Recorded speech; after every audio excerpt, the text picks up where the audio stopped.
again, it's Alejandra.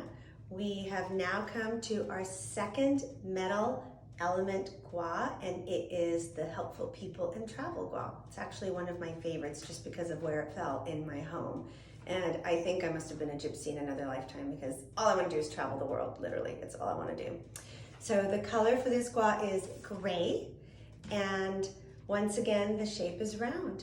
So this was actually the second space that I went into when I decided to apply Feng Shui to my own life and our own home here. This is the second room I did. As I shared with you earlier, the master bedroom was the first one.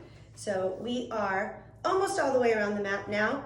We are at the bottom right-hand corner, so you should be getting close to your front door by this point in time if you're looking at your Bagua map. I'll put that aside.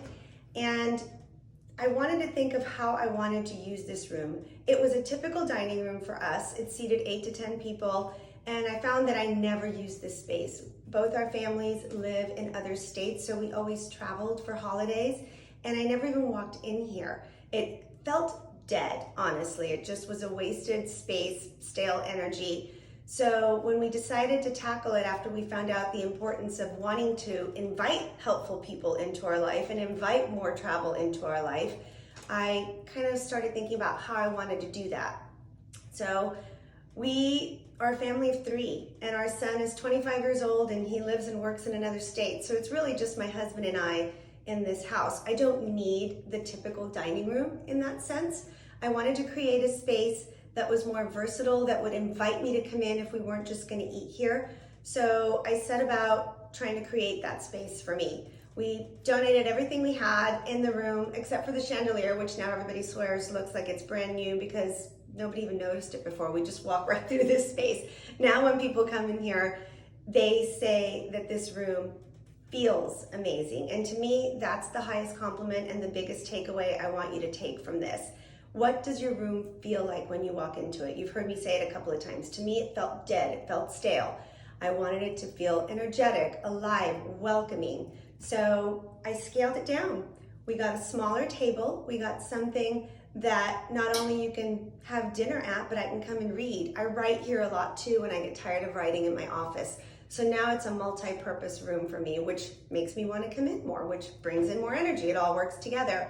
Then to reinforce the gua element, I brought in the gray color. I brought in the brass knobs, which are the round, the shape of the element, and they're metal. So I killed 3 birds with 1 stone on that one. If you saw my first video of my elements in balance, I went into detail as to how I did that all on the table. So I'm not gonna redo that again. You've got your glass, which serves as water, and my fire, and my candlestick serve as fire. This serves as earth, my beautiful crystal from Sedona.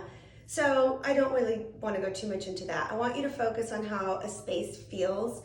I think that you'll be able to tell immediately when you walk in. Walk in, think about it, and let the answer be your guide as to how you want to use a space moving forward. As far as travel, I brought in some beautiful books of places that I've been and places that I want to go. This is also a great space for religious and spiritual objects. So I found this gorgeous angel at a local gallery. Gather pieces that mean something to you. Behind you guys, in front of me, I have a beautiful painting that came from my family that's over 100 years old. So it doesn't mean you have to get rid of everything. Keep the things that are meaningful, get rid of the things that are not, and start from there. I'll see you in the next video. Bye for now.